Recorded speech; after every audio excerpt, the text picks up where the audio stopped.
My husband brought home his new best friend for dinner, and the moment the man walked through my door, my wine glass slipped right out of my hand and shattered on the floor. Because the man smiling at my husband, shaking his hand, calling him my brother, was the same man I left 7 years ago without a single explanation. The same man whose child I have been raising as my nephew ever since. And from the way he looked at me that night, not shocked, not surprised, but calm, almost amused, I knew. He didn't just walk into my husband's life by accident. He came looking for me. And he already knew more than I ever wanted him to. If you love stories with secrets that explode in slow motion, hit subscribe before we go further. Because what happens in this house over the next few weeks will leave you stunned till the very end. My name is Ifenwa. I am 31 years old. 3 years ago, I married a man named Daniel Okorafor, and for 3 years, I believed I had finally outrun my past. I had a husband who loved me without asking too many questions. I had a son named David, 8 years old, sharp-eyed, quiet, who called me Mommy and called Daniel Uncle Dan, because that's what we had agreed. David was my late sister's son, orphaned young, taken in by me out of duty and love. That was the story. That was the lie I built my whole adult life on top of, brick by careful brick, until it felt almost like truth. But lies have a strange property. They don't disappear just because you stop telling them. They wait. They sit quietly in the corner of a room and they wait for the right person to walk in and recognize them for what they are. That right person had a name, Tobena. 7 years ago, before Daniel, before David, before any of this careful architecture of a normal life, I was a different woman. Younger, wilder with hope. I was deeply, stupidly in love with a man named Tobena Adigbe. He was the kind of man who filled up a room before he even opened his mouth. Tall, easy laugh, the sort of charm that made you forget to ask hard questions. We were together for almost 2 years. I thought we would marry. I thought that was the whole plan of my life settled and signed. Then one night, everything changed. I don't like to think about that night, even now. Even after 7 years, even after building an entirely new life on the other side of it. The memory still arrives the way smoke arrives, slow, suffocating, impossible to fully see through. I remember darkness.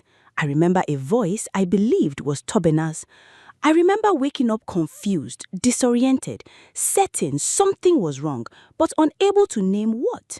It was only weeks later, when small details refused to add up, a scent of cologne that wasn't his, a laugh that came out wrong, a comment from someone who shouldn't have known where I'd been that night, that the horrifying shape of the truth began to surface. It hadn't been Tobena. It had been his older brother, Kelechi. I never confronted it directly. I was too ashamed, too confused, too terrified of what saying it out loud would mean. I told myself maybe I was wrong. I told myself maybe my mind was playing tricks born of guilt. But 3 months later, when I missed my cycle and a small blue line confirmed what I feared, I knew I could not stay. Not with the truth cuddling silently inside me. Not with Tobena none the wiser, believing the child growing in my body was the result of our love when it might be something else entirely, something darker, something I could not untangle even for myself. So I did the only thing my 24-year-old self could think of doing. I disappeared. I broke up with Tobena with a flimsy excuse about not being ready, about needing space, about 100 small lies stacked on top of the one enormous lie I could never bring myself to say. I moved cities. I told my family David was my late sister's son. My sister, God rest her, had in fact died young and childless, and so the story held because grief makes people stop asking questions. I built a new identity around a wound I never let close properly. And it worked. For 7 years, it worked. Until the night my husband walked through our front door with his arm slung around the shoulder of a man I once loved with my entire chest, introducing him with the kind of pride only men reserve for new friendships that feel like brotherhood. Ifeinwa, meet Tobena. We just closed the biggest deal of my career together. This man is a genius. I'm telling you, baby, he's going to be around a lot from now on. The glass in my hand simply let go. Daniel rushed forward, laughing it off, calling for a towel, telling Tobena not to worry, that I was clumsy sometimes. Haha, classic Ify. But Tobena didn't laugh. Tobena looked at me over Daniel's bent head as he picked up shards of glass, and his eyes did something I will never forget. They softened, then hardened, then settled into something unreadable, something patient. Ifeinwa, he said slowly, testing the name like he was trying to remember if it tasted the same as it used to. It's been a long time. You two know each other? Daniel asked, straightening up, glancing between us with the easy curiosity of a man who has never once imagined his world could contain a hidden room. I opened my mouth. Nothing came out useful. We went to the same fellowship years back, I managed finally. Small world. Tobena's mouth curved into the faintest smile. Small world, he agreed. Very small. That night, after he left, after Daniel went on and on about how Tobena was brilliant, how Tobena had this rare instinct for business, how their new joint project could change everything for our family financially, I sat on the edge of our bed, long after Daniel had fallen asleep, staring at the wall, feeling the old fear claw its way up from wherever I had buried it. Because Tobena's eyes hadn't looked confused, they hadn't looked like a man stumbling on an old flame by chance. They had looked like a man who already knew exactly who I was, exactly where I lived, and exactly who slept down the hallway in a room with dinosaur curtains and a nightlight shaped like the moon. They had looked like a man who had been looking for me. For the next few days, I told myself I was imagining things. Grief and guilt have a way of inventing monsters where there might be only coincidence. Lagos is a city of small worlds colliding constantly. People who knew each other in one decade resurface in another all the time. I told myself Tobena's expression was simply shock, ordinary human shock at running into an ex unexpectedly. I told myself this, and some nights I almost believed it. But then small things began happening, things that chipped away at my fragile theory of coincidence. Tobena started coming around more, not just for business. Daniel began inviting him for dinner, for Sunday lunch after church, for casual weekend hangout where he and Daniel would sit on the veranda drinking chilled star beer and laughing about football, about politics, about nothing at all, the easy laughter of men becoming real friends. And every single time, Tobena's gaze would drift almost involuntarily towards David. Watching him play in the backyard, watching him do his homework at the dining table, his small tongue poking out in concentration, the exact way mine used to when I was a child, a habit David had somehow inherited, despite, in our official story, not sharing a single drop of blood with me. Tobena's eyes would linger a bit too long on the boy, and then he would catch himself and look away, but the moment had already happened, already confirmed what I feared. He suspected. Or worse, he knew. One Thursday evening, Daniel has stepped out to take a phone call from a client, leaving Tobena and me on the veranda for the first time since that catastrophic dinner. The silence between us was thick enough to choke on. I busied myself rearranging a tray of snacks that needed no rearranging. "He's a good boy," Tobena said quietly, nodding toward the window where David's silhouette was visible, hunched over a drawing at the dining table. "Smart, quiet, reminds me of someone." My hand stilled on the tray. "Tobena, how old is he again?" Tobena interrupted, voice mild, almost gentle, which made it more terrifying than if he'd shouted. 8 years old? That's interesting timing, isn't it? Considering you disappeared from my life almost exactly 9 months before that. The math hung in the air between us, ugly and undeniable. "It's not what you think," I whispered. "Then what is it?" His voice cracked slightly, the first genuine emotion breaking through his calm. Because I have spent 7 years, Ifya and I, 7 years wondering what I did wrong, wondering why the woman I was planning to marry vanished one day with some excuse about needing space, and then I find out years later, through mutual friends who didn't even realize what they were telling me, that you had a baby a few months after you left. My head has been doing calculations for years that I was too afraid to finish. You don't understand, I said, my voice barely above a breath. Then help me understand. The crack widened. For a moment, the controlled, charming businessman fell away, and I saw the heartbroken 26-year-old he had been the day I left him standing in his doorway with no real answers. Is he mine, Ifya and I? Just tell me, is David my son? The front gate creaked. Daniel's footsteps approached from the driveway, his voice already calling out cheerfully about the call he'd just finished. Tobena's expression rearranged itself instantly into pleasant neutrality, the mask snapping back into place so fast it was almost frightening to witness. We'll finish this conversation, he murmured, just for me, just before Daniel reached the veranda. That night, I barely slept. I lay in the darkness beside my unsuspecting husband, replaying Tobena's question over and over. Is he mine, Ifya and I? I knew the truthful answer was far more complicated and far more painful than even Tobena's worst imaginations, because the honest answer wasn't simply yes or no.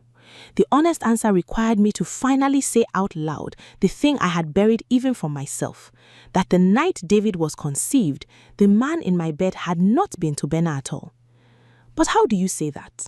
How do you tell a man that the brother you love, the brother you probably still defend in family gatherings, the brother whose photo likely still sits somewhere in his mother's living room, did something unforgivable in the dark while wearing his name like a mask?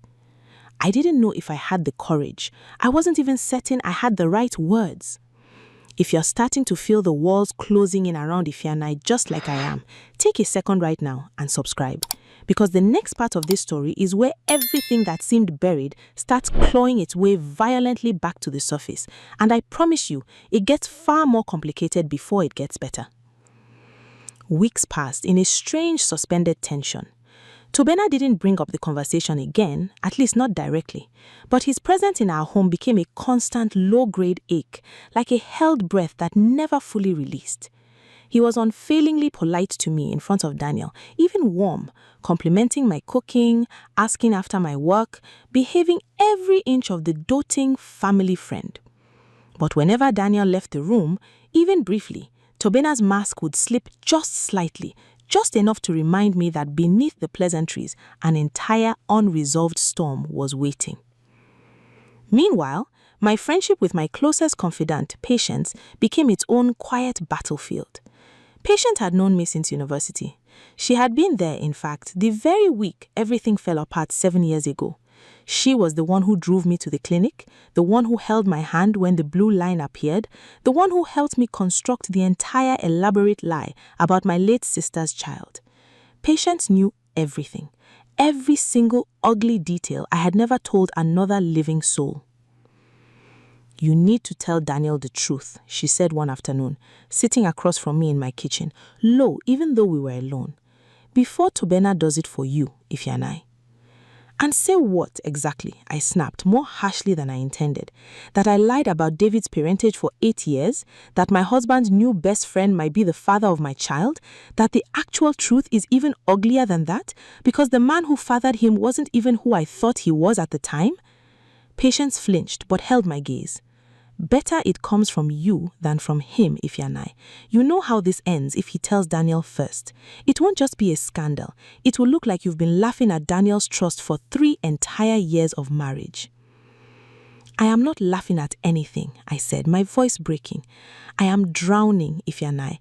Every single day, I am drowning, and I don't know how to ask anyone for help without taking everyone else down with me. She softened then, reaching across the table to squeeze my hand. Then let me help you carry it like before. I should have felt comforted by that. I should have felt the old solidarity we'd built years ago in that desperate, frightened season of my life. But something about the way Patience said it, like before, sat uneasily in my chest, a splinter I couldn't quite locate or remove. It was only later, much later, that I would understand why that sentence had felt wrong, why some buried instinct in me had flinched at her choice of words. For now, though, I had bigger storms to weather. 3 weeks after that conversation, Daniel came home glowing, practically vibrating with excitement, waving his phone like a trophy. "Babe, you will not believe this," he said, pulling me into a hug before I'd even set down the laundry basket. "Tobena wants to make me a full partner in the new venture, equity and everything. This is the kind of opportunity that changes a family's entire future, Ifeanyi. He says he trusts me completely, like a brother." My stomach turned to ice. "That's wonderful," I managed. "He's invited us to his family house actually, wants us to meet his mother properly since we'll be doing serious business together now. You'll finally get to meet the people behind the man," he said. Apparently his brother will be around too. Kelechi, I think the name was, recently moved back to Lagos after years abroad. The basket of laundry slipped from my hands, clothes scattering across the floor exactly the way that wine glass had shattered weeks before. Kelechi. Coming back, about to be in the same room as me, as David, as the lie I had constructed an entire life upon. "Ifeanyi, you okay?" Daniel knelt to help gather the falling clothes, frowning up at me with concern. "You've been jumpy lately, baby. Is everything all right?" I forced a smile so brittle I was certain it would crack visibly. "Just tired, long week." That weekend arrived faster than I was prepared for, the way dreaded things seem to accelerate the closer they get. The Adigibe family home sat in a quiet, leafy part of Lagos, the kind of compound that announced generational wealth without needing to shout about it. Tobena's mother, a regal woman named Mrs. Adigibe, greeted us with the warm, slightly imperious hospitality of a matriarch accustomed to be obeyed. And then Kelechi walked into the living room. 7 years had changed him. Broader now, a faint scar above one eyebrow that hadn't been there before, a heaviness around his eyes that suggested whatever years he'd spent abroad had not been kind ones. But the moment his gaze landed on me, I watched recognition bloom across his face in real time, followed swiftly by something that looked uncomfortably like guilt. "This is my wife, Ifeanyi," Daniel was saying, completely unaware that he was introducing me to a man whose darkest secret was tangled irreversibly with mine. "And our son, David." Kelechi's eyes moved to David, standing shyly beside me in his good church shoes, and something in his expression cracked open just slightly, just enough for me to see real anguish flicker through. "Pleasure," Kelechi said, his voice rougher than I remembered. "Truly a pleasure." Across the room, I caught Tobena watching this entire exchange with an intensity that made my skin crawl. He was studying his brother's face, studying my face, studying David, putting together pieces of a puzzle I had spent 7 years trying to keep scattered. Dinner that evening was a masterclass in unbearable tension, disguised as polite conversation. Mrs. Adigibe asked Daniel detailed questions about his business plans, charmed by his easy confidence. Daniel, glowing under the attention, regaled the table with stories from our courtship, our wedding, little anecdotes about David's personality that he had no idea were landmines in a minefield only 3 other people at that table could see. "You know," Daniel said warmly, gesturing toward David with his fork, "this one has my wife's stubbornness and somebody else's mathematical brain, because God knows it's not from me. Where did you get that brain from, champ?" David shrugged with the easy obliviousness of an 8-year-old. "Don't know. Mommy says I get it from my real daddy, but I never met him." The table went silent for one suspended, horrible second. "David," I said quickly, too quickly, "eat your food, baby." But the silence had already done it damage. I watched Kelechi's fork freeze halfway to his mouth. I watched Tobena's jaw tighten almost imperceptibly. I watched Mrs. Adigibe's sharp matriarchal eyes flick between her 2 sons and then settle, with dawning and terrible comprehension, on me. If you think that dinner was the worst of it, you have no idea how much further this goes. So make sure you're subscribed, because what happens after we leave that house tonight changes absolutely everything. And there's a twist coming that even I didn't expect when I first thought I understood my own story. The drive home was silent, except for David's chatter from the back seat about Mrs. Adigibe's garden, about the fish pond, about how Uncle Tobena's brother had given him a complimentary 50 naira note for being a respectful young man, utterly unaware of the seismic undercurrent that had passed back and forth above his small head all evening. Daniel, thankfully, seemed to have absorbed none of the tension, chalking up the awkward silence at the table to nothing more than a stray, slightly odd comment from an 8-year-old. He spent the drive home discussing partnership percentages and equity shares, his mind entirely on the business opportunity glittering in front of him. I spent the drive home feeling like the walls of my carefully constructed life were finally irreversibly beginning to collapse. 2 days later, Tobena showed up at my house, alone, in the middle of the afternoon while Daniel was at work and David was at school. I should not have let him in. Every rational instinct told me not to let him in, but some exhausted, resigned part of me understood that this conversation could no longer be postponed. My brother told me everything, Tobena said the moment the door closed behind him. No preamble, no pleasantries. The floor seemed to tilt again. What do you mean, everything? I mean, Ifeanyi, that after dinner, I followed him outside and I made him tell me why he looked at you and at that boy like he'd seen a ghost. Tobena's voice was dangerously controlled, the kind of calm that comes right before something breaks entirely. My heart was hammering so violently I could feel it in my throat. Tobena, he told me he came to your flat that night. Tobena's hands were shaking now, the careful businessman's composure cracking apart in real time. He told me he'd been drinking.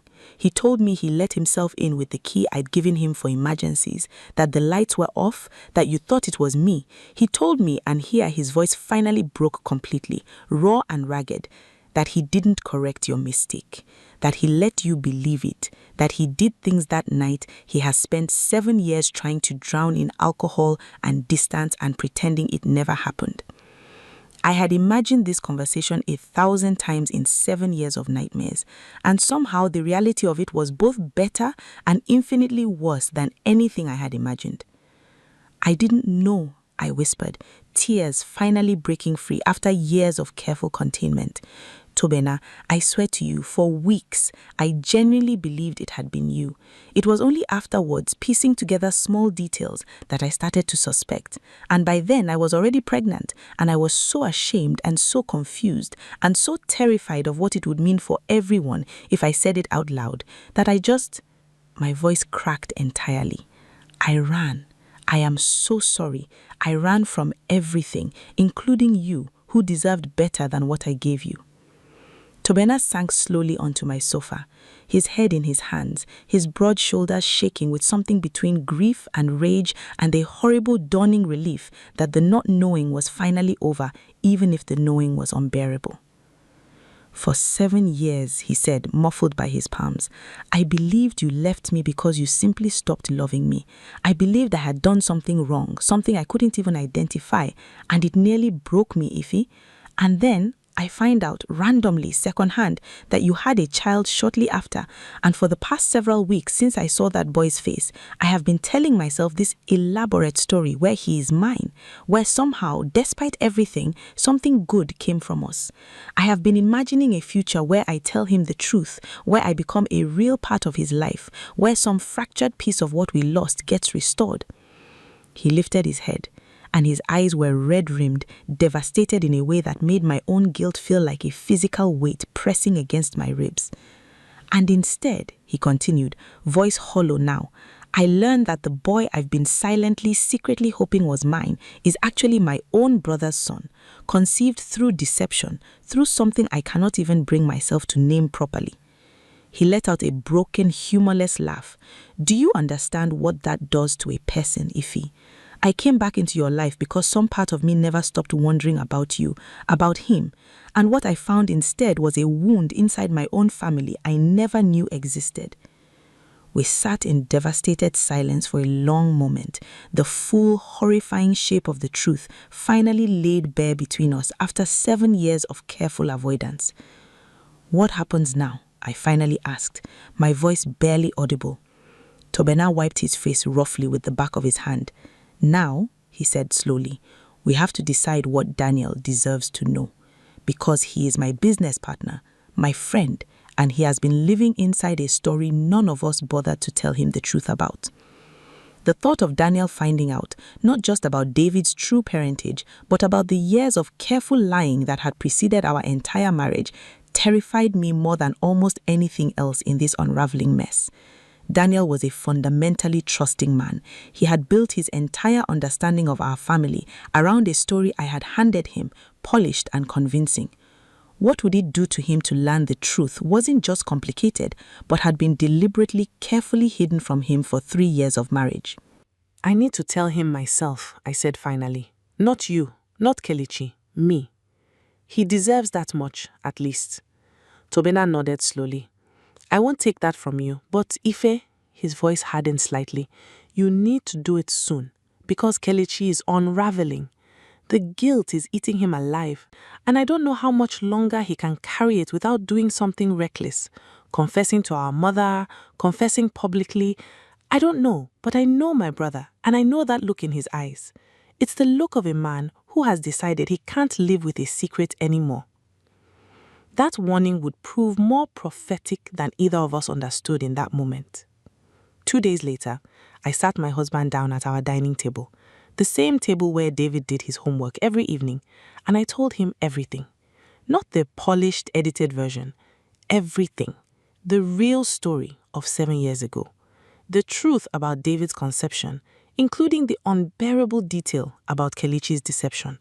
The years of lying about my late sister's non-existent motherhood, Tobena's reappearance, and what it had stirred loose.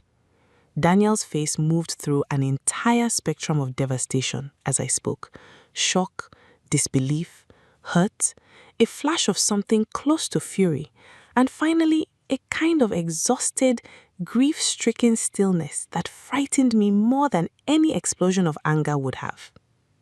3 years, he finally said when I'd run out of words. 3 years of marriage, Ife, and you let me believe a story that wasn't true. You let me build a relationship with a friend who turned out to be entangled in all of this. You let our son call me Uncle Dan for years before we even married.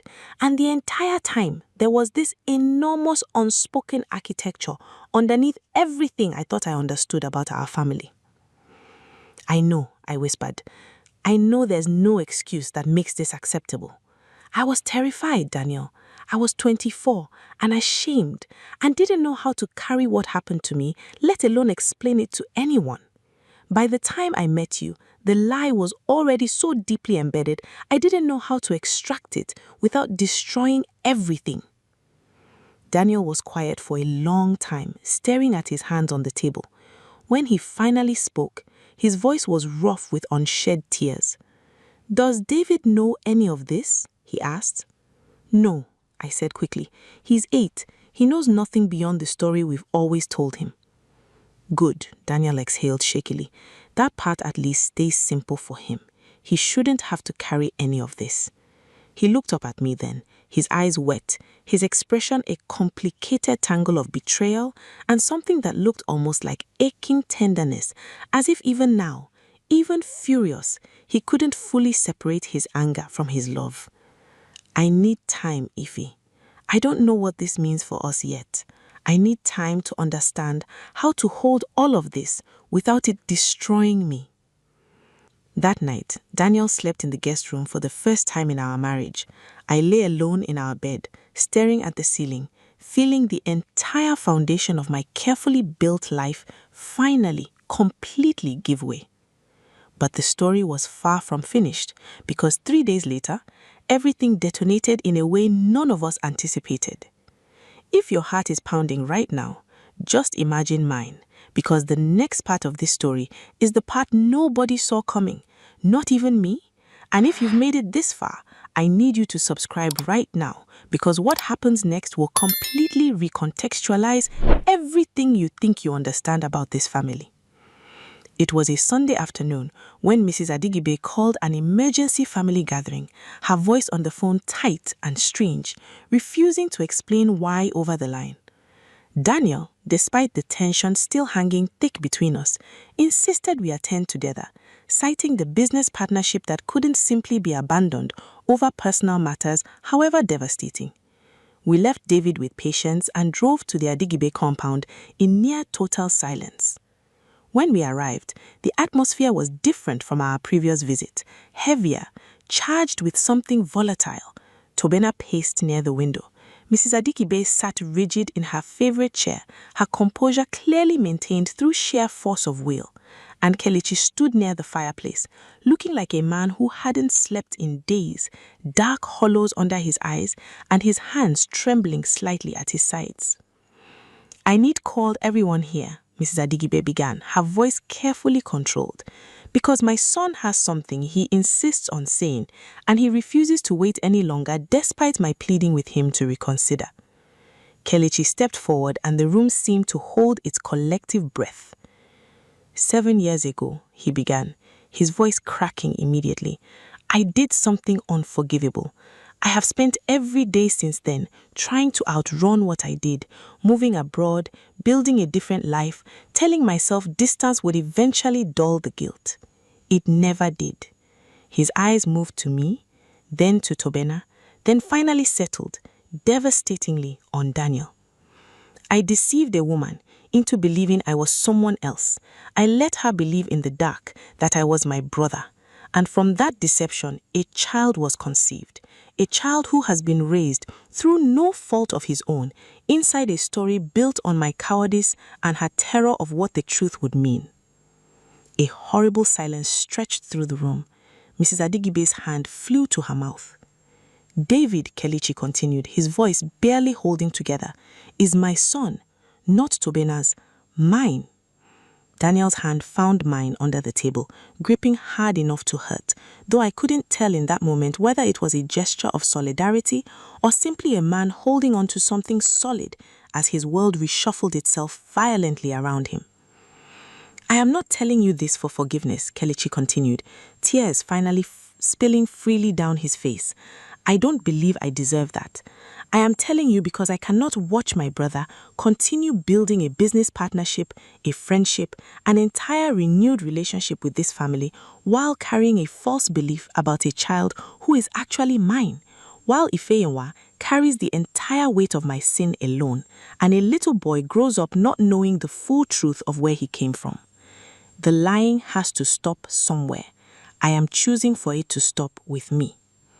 Tobena had gone very still by the window, his earlier devastation from our private conversation now compounding into something that looked almost like relief, strange as that seemed, the relief of finally hearing the truth confirmed aloud, stripped of any remaining ambiguity, rather than carrying it as a private, agonizing suspicion. "What do you want from us?" Mrs. Adigibe finally asked her son, her voice trembling between fury and heartbreak. "What exactly do you imagine happens now, Kelechi? You stand here and detonate this family's entire foundation, and then what?"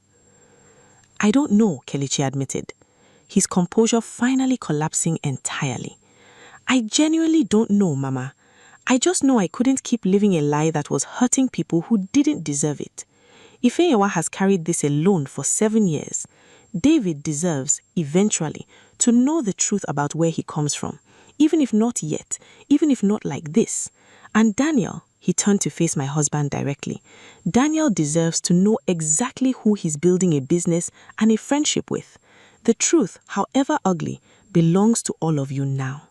I am simply the coward who finally found the courage to stop hiding it." Daniel stood up slowly, his chair scraping loudly against the floor in the tense silence. For a long moment, he simply stared at Kelechi, his jaw working, his hands clenched at his sides. "You assaulted my wife," he finally said, his voice low and dangerous in a way I had never heard from him before. 7 years before she was my wife, but you assaulted her through deception. And then you let her carry that secret, that confusion, that shame, completely alone for years while you built a comfortable life abroad." "Yes," Kelechi said simply, not flinching from the accusation. "That's exactly what happened." Daniel turned to me then, and the look in his eyes shifted from the cold fury directed at Kelechi into something gentler, something that broke my heart open in an entirely different way. "Ife," he said quietly, "why didn't you ever tell me any of this? Not the lying about David's mother specifically. I understand the fear behind that now, even if it hurt me. But this, what actually happened to you that night? Why did you carry this completely alone?" Because I was ashamed, I said, my voice shaking. Because for years, I couldn't even fully articulate to myself what had happened. Was it assault? Was it deception? Was it somehow my fault for not realizing sooner? I spent years tangled in those questions, and by the time I had any clarity, I had already built an entire false narrative I was terrified to unravel. I was protecting myself from judgment, Daniel, even yours, especially yours, because I loved you, and I was terrified that knowing the full truth would change how you saw me. Daniel was quiet for a long moment, processing, his eyes wet but his expression softening with something that looked almost like understanding breaking through the betrayal. "It does change things," he finally admitted, honest even in his pain. "But it doesn't make me see you as someone tainted or somehow responsible for what happened to you. It makes me furious that you carried something this heavy completely alone for years, including the years we've been married, because you are afraid of how I'd react. That's what actually hurts, Ife, not what happened to you. The fact that you didn't trust me enough to help you carry it." Across the room, Tobena finally spoke, his voice quiet but clear. "For what it's worth," he said, looking between his brother, his mother, and the two of us, "I think the only path forward that doesn't destroy everyone involved is honesty, however delayed it arrived. David is going to need to know the truth eventually, not today, not as an 8-year-old, but eventually when he's old enough to hold the complexity of it. And in the meantime, the adults in this room need to decide what kind of relationship, if any, is even possible between all of us moving forward." It was Mrs. Adigibe who, surprisingly, spoke next, her voice steadier now, the matriarch reasserting herself even through obvious heartbreak. "My son committed something unforgivable," she said, looking directly at me. "I will not pretend otherwise to protect family pride, but I would like, if you'll permit it, the opportunity to know my grandson eventually. Not to interfere in how you raise him, not to demand anything, simply to know him when the time is right, when you and Daniel decide that time has come." I didn't have an answer for her that day. Some wounds need more than a single devastating family gathering to find their resolution. This is the part of the story where everything either falls apart completely or finds an unexpected way to heal. And trust me, what happens in these final weeks will surprise you more than anything that's come before. So stay with me, because we are almost at the truth this entire story has been building towards. The weeks that followed were among the hardest of my life, harder in some ways than the original trauma itself, because now the wound was exposed to air instead of buried beneath years of careful concealment. Daniel moved back into our bedroom eventually, but something between us remained tender and uncertain, like a bone that had broken and was healing but not yet trusted to bear full weight. We went to counseling together, something Daniel suggested with a vulnerability that surprised me, given how guarded men of his generation in our culture often are about admitting they need help navigating pain. Our counselor, a calm, perceptive woman named Mrs. Achibi, helped us slowly untangle years of accumulated fear, secrecy, and misplaced shame. "It doesn't make me see you as someone tainted or somehow responsible for what happened to you. It makes me furious that you carried something this heavy completely alone for years, including the years we've been married, because you were afraid of how I'd react. That's what actually hurts, Ife, not what happened to you. The fact that you didn't trust me enough to help you carry it." Slowly, painfully, we began to rebuild something. Not the same marriage we had before. That version, built partially on a foundation I now understood to be unstable, was gone permanently. But something new, something with more honest architecture, even if it meant more visible cracks and scars. David, mercifully, remained protected from the full weight of the adult devastation happening around him. We made the careful decision, with our counselor's guidance, to wait until he was much older, perhaps a teenager, before introducing him gradually and gently to the more complicated truths of his origin. For now, he remained a happy, oblivious 8-year-old, increasingly fond of Uncle Tobena and curious about a quieter, more reserved new family friend named Kelechi, who began, cautiously, tentatively, to appear at occasional family gatherings. Kelechi, for his part, sought professional help, finally confronting years of buried guilt that had calcified into something destructive. He didn't ask to be forgiven quickly, and I didn't offer forgiveness easily. Some weeks I could barely look at him with my chest tightening with old fear and fresh anger. But slowly, almost against my own expectations, something resembling a complicated peace began to settle between us. Not friendship, not warmth, but a kind of grim mutual acknowledgement that we were now permanently tangled together through the existence of an innocent child neither of us could undo. Tobena remained, surprisingly, the most stable presence through the entire unraveling. His business partnership with Daniel survived, strengthened even, forged now through an honesty between them that hasn't existed when their friendship was built on my carefully maintained secrets. He became, slowly, something like an honorary uncle to David, careful never to overstep, never to reveal more than David's young mind could process, content for now simply to exist nearby as a steady, kind presence. I spent 7 years angry at you for leaving without explanation, he told me once, months later, when enough time had passed that we could finally speak without the conversation collapsing into devastation. And I spent weeks after Kelechi's confession, angry at the universe for the cruel coincidence of everything. But honestly, Ethan, watching you and Daniel slowly rebuild something real out of all this wreckage, it's taught me more about what actual strength looks like than almost anything else in my life. You didn't run from the truth forever. Eventually, you let it surface, even though it cost you almost everything to do it. I didn't have a perfect response to that. I simply thanked him, quietly, for finally helping the truth find its way to daylight, even though the path there had been more painful than anything I could have imagined when this entire nightmare began with a shattered wine glass and a familiar face I never expected to see again. A year later, on a quiet Sunday evening, Daniel and I sat together on our veranda, watching David chase fireflies in the darkening garden, his laughter ringing out bright and uncomplicated into the warm evening air. "Do you ever regret it?" Daniel asked quietly, not looking at me, his eyes fixed on our son's small, joyful silhouette.